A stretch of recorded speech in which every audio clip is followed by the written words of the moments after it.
மனிதன் செத்துக்கிட்டே இருக்கிறான். மனிதன் எது சாவறான்னா மனம் சாகுது, ஆன்மா சாகல. அப்ப ஆன்மா பிறப்பு எடுத்துக்கிட்டே இருக்குது. மனிதன் மனமும் உடலும் சாகுது. திரும்பி திரும்பி எடுத்து அந்த உடலுக்கு ஏற்ற மாதிரி அந்த ஆன்மா வேலை செய்யுது. அந்த உடலுக்கு ஏற்ற மாதிரி மனம் உருவாகுது. தாய் தகப்பனுடைய கருவுல இருந்து மனம் உருவாகுது. ஏதோ நீ பிறந்து வளர்ந்த பிறகு மனம் உருவாகல.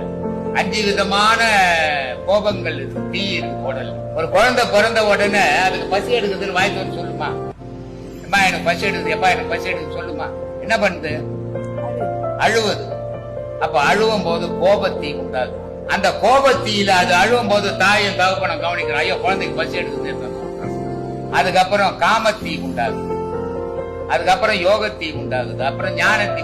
இப்படி ஒரு மனிதனுக்குள்ள ஒவ்வொரு காலகட்டத்திலும் ஒவ்வொரு தீக்கள் உண்டாகுது. அந்த தீக்கள் ஏற்ற மாதிரி தான் மனிதனுடைய இயக்கம் உண்டாகும். இதையெல்லாம் நம்ம அறியும் போது நம்ம எதிலையும் செயல்படாத அமைதியை உட்கார்ந்து